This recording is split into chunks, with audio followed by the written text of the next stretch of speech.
everyone, my name is Flora. I'm one of the interpretive guides working for the American Battle Monuments Commission at the Normandy American Cemetery. Today, as we're observing a special occasion, Memorial Day, I will be taking you for a virtual tour of the cemetery that will last for about 30 minutes. On this special occasion, I would like us to take a moment to reflect upon the importance of remembrance.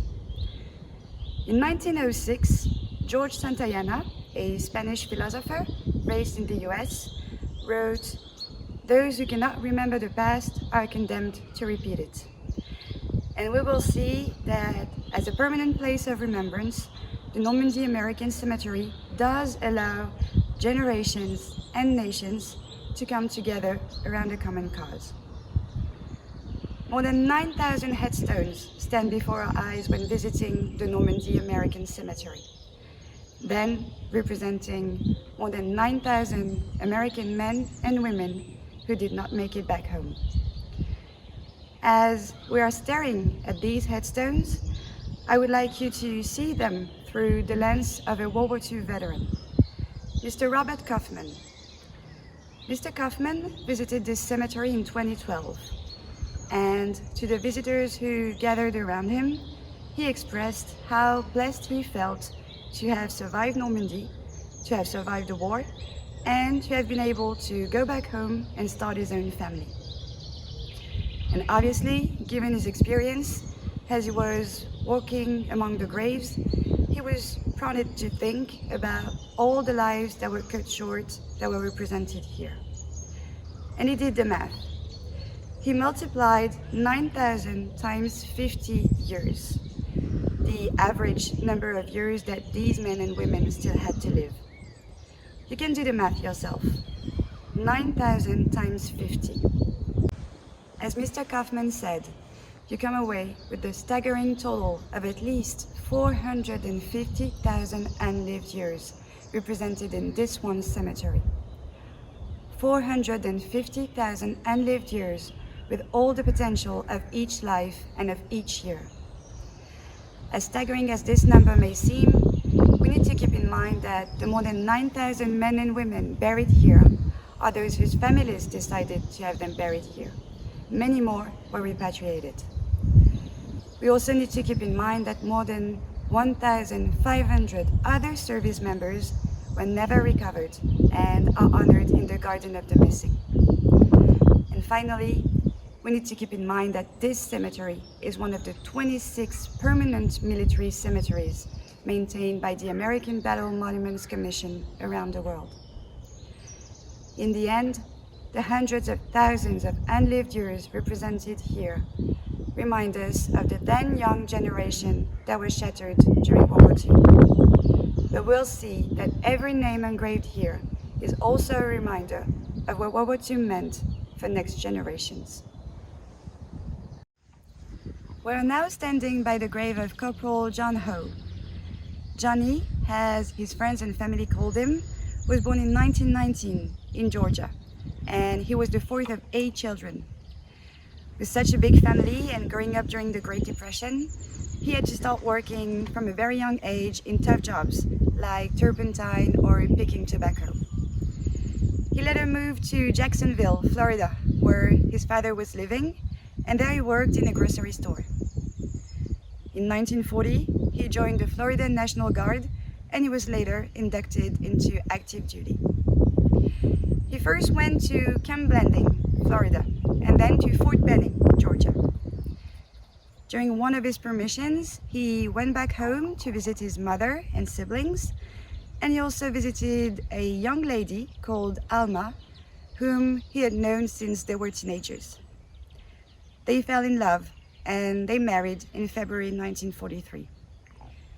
They were able to spend some time together, but Alma had to go back home. She was awaiting a baby. Johnny was given another permission, which he wasn't expecting, for Christmas 1943. And he was able to spend Christmas with Alma then.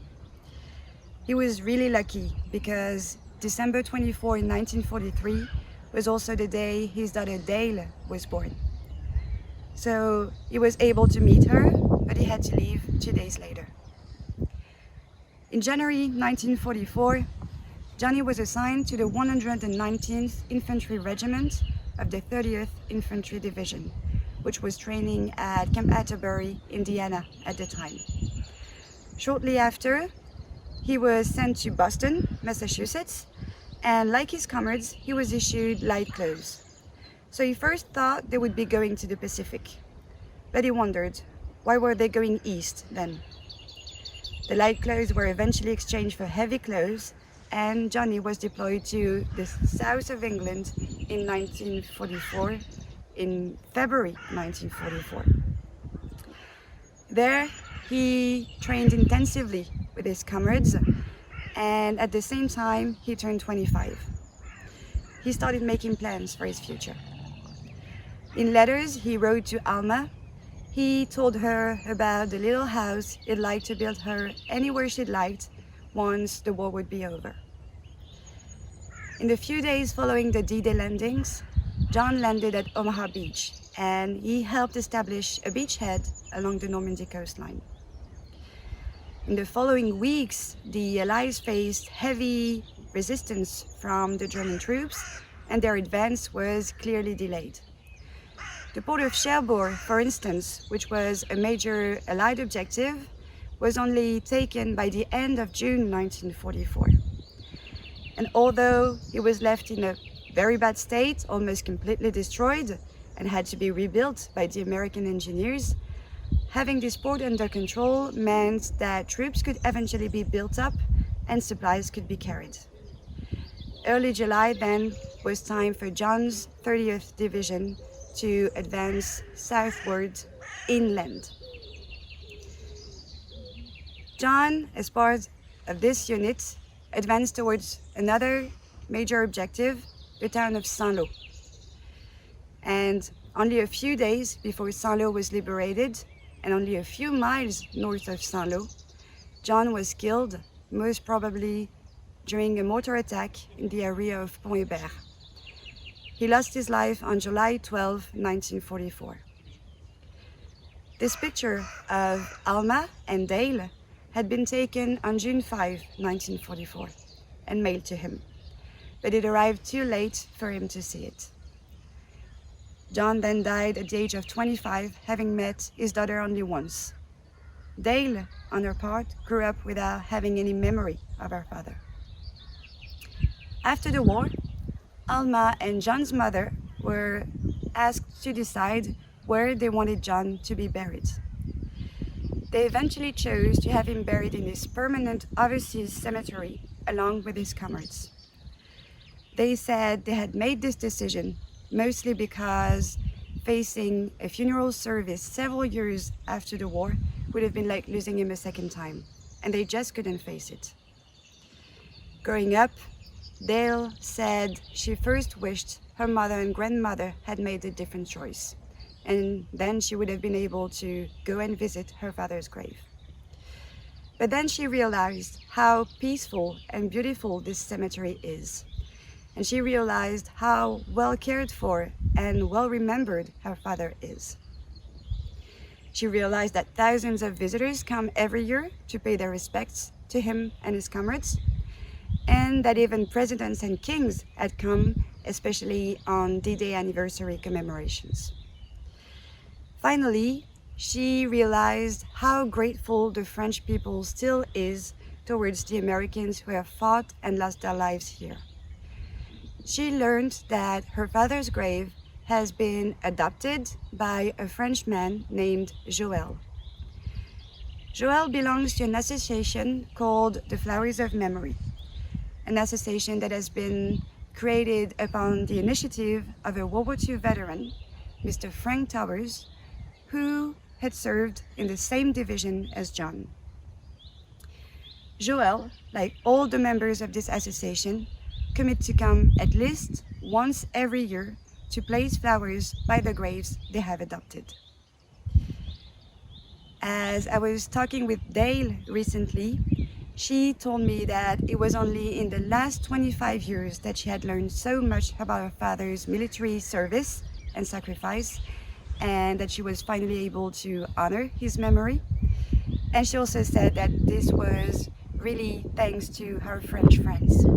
Local kids are also encouraged to take part in the duty of remembrance. They often come to this cemetery to take part in ceremonies at the memorial or to read poems by headstones that have been adopted. Then this cemetery definitely still is a place where generations and nations are gathered. But we'll see that this is made possible when we realize that this place is a part of our collective past. Now let me tell you the story of another young boy. His name is Isaac Baudouin. You will easily see that it doesn't belong to the same generations as the ones we've talked about so far. He's 22 on this picture that was taken in 2018. And you'll also easily see that he's passionate about planes. But where does this passion come from? Well, it has been passed down over generations in his family. And Isaac also grew up hearing stories about the war, especially from his grandmother, Thérèse. He would hear one story in particular, the one of an American pilot who crashed right behind his grandmother's farm. And this pilot was named Alfred Evans Jr. Isaac came to visit this cemetery in 2012, and he found Alfred Jr.'s grave. As he paid his respect to him, he decided he wanted to know more about him. So he first went to Duxford, Cambridgeshire, in the UK, to volunteer with an association called the Fighter Collection, which restores World War II aircraft. There, he was put into contact with an historian of the 8th US Air Force, and he found information about Alfred Jr. He mostly found pictures of him and was finally able to put a face on the story he had heard throughout his childhood. He also found letters from Alfred Jr.'s mother, in which she was asking for more information about the circumstances of her son's death. And then that's when Isaac realized that he probably had more information than Alfred Jr.'s family themselves. And that's also what led him to try to find Alfred Jr.'s family. Since Alfred Jr.'s mother had mentioned Lancaster, Pennsylvania, in one of her letters, he decided to start from there. And he was finally able to find Alfred Jr.'s niece. He met her along with other of Alfred Jr.'s close relatives, his cousins. So family members who had known him personally, seen him go to war, to never come back. As they were talking together, Isaac learned that Alfred Jr. had always dreamed of becoming a pilot. But growing up during the Great Depression as well, his family couldn't afford flying lessons. The attack on Pearl Harbor on December 7, 1941, changed everything for Alfred Jr., like for many young Americans. Only a few days after the attack, Alfred Jr. enlisted and joined the US Army Air Forces. He was finally able to become a pilot. He was deployed to Europe in the spring 1944. Isaac was able to tell the rest of the story to Alfred Jr.'s family. He knew that Alfred Jr. had served as a fighter pilot, escorting bomber squadrons over France and Germany aboard his P-47 Thunderbolt, nicknamed the Lancaster Lille. He also knew that on June 6, 1944, Alfred Jr. had been patrolling over Normandy. And he knew that on June 7, Alfred Jr. had left from his base in England for his 28th mission. And this mission would consist in guard patrols and ground attacks on German troops that were coming towards the Normandy coastline. While flying over Beauvais, Alfred Jr. spotted and bombed a German reinforcements convoy while on its way to Normandy. Along with 3 of his comrades, he achieved his mission, but he was hit by enemy fire. At the same time, Isaac's grandmother, Thérèse, was woken up by the sounds of planes and bomb explosions. And as she went to look throughout her window, she saw the fight and she saw Alfred Jr. crash in an orchard right behind her farm in Héricourt-sur-Thérain in the West Department. Before German troops could get to the crash site, Thérèse went with her brothers and other kids to place flowers on the pilot's cockpit under which Alfred Jr. was resting. She placed blue, white, and red flowers. Then Isaac definitely brought answers to Alfred Jr.'s family, but he did even more. He's the one who told the entire family that Alfred Jr. was resting here in Normandy. No one knew. So how is that possible? Somebody had made the decision. Well, it was Alfred Jr.'s mother who made this decision, but it was so painful for her that she decided not to tell anyone. And everyone in the family thought he had been reported missing in action. So finally, in September 2018, Alfred Jr.'s family came to France. First to Héricourt-sur-Thérain, where a square was inaugurated in Alfred Jr.'s memory. And a few days later, obviously, they came here to visit Alfred Jr.'s final resting place, 74 years after his death. The stories we shared today show how much remembrance can mean, whether to people who have close relatives honored here or to people who have no direct connection with this site. These stories show how, through remembrance of the fight that took place during World War II for collective values, people of different walks of life, different origins, or different ages are still able to gather in this cemetery. The quote from Dwight D. Eisenhower, which is engraved at the back of the memorial, reads, "To these we owe the high resolve that the cause for which they died shall live." And today, we can see that this commitment is still being fulfilled. You fulfilled it yourself by following this virtual tour. You helped us make sure that those honored here are remembered and that their legacy is still being preserved. Although we cannot be gathered for this year's Memorial Day, this is another proof that, whether virtually or physically, the Normandy American Cemetery still gathers generations and nations around a common cause. So I would just like to thank you for following me during this virtual tour. And if you'd like to leave a personal note, I invite you to leave a comment below this video to tell us why you think remembrance still matters. If you want to take a more long-lasting step in this duty of remembrance, I also invite you to follow the American Battle Monuments Commission on our different social platforms that you'll find at the end of this video. Again, thank you very much, and I'm looking forward to welcoming you at the Normandy American Cemetery.